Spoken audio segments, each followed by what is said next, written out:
ആഴമാർന്ന സ്നേഹമാണു നിൻ തിരുഹൃദയം.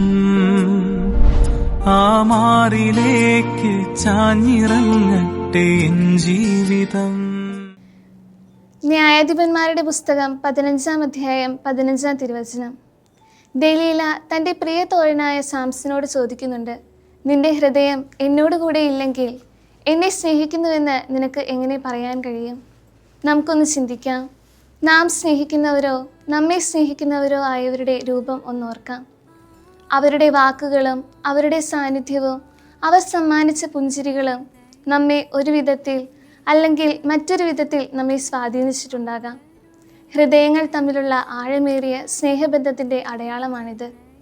ഇതിലുമൊക്കെ എത്രയോ അധികമാണ് ഈശോയുടെ ഹൃദയത്തിൽ എനിക്കുള്ള സ്നേഹം, എൻ്റെ സ്ഥാനം. അധികമൊന്നും ഈ സ്നേഹത്തെ നാം ഓർക്കാറേയില്ല. നമ്മുടെ സ്നേഹിതർക്ക് നമ്മെ മനസ്സിലാക്കാനും ചേർത്ത് പിടിക്കാനും സാധിക്കുന്നതിനേക്കാൾ 10 മടങ്ങ് ആ തിരുഹൃദയം നമ്മെ ചേർത്ത് നിർത്താറുണ്ട്.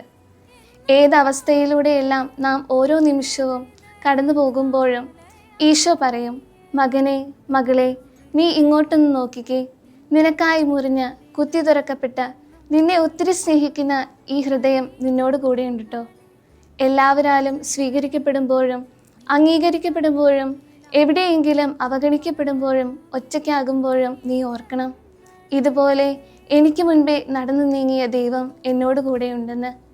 2000 വർഷങ്ങൾക്ക് മുൻപ് ഗാഗുൽത്ത മലമുകളിൽ മനുഷ്യനു മുൻപിൽ തൻ്റെ ഹൃദയം നീട്ടിപ്പിടിച്ച ദൈവം ഇന്നും നമ്മുടെ കൊച്ചു ഹൃദയങ്ങളെ നോക്കിക്കൊണ്ട് പറയുന്നു, മലകൾ അകന്നു പോയേക്കാം, കുന്നുകൾ മാറ്റപ്പെട്ടേക്കാം, എന്നാൽ എൻ്റെ അചഞ്ചലമായ സ്നേഹം നിന്നെ പിരിയുകയില്ല.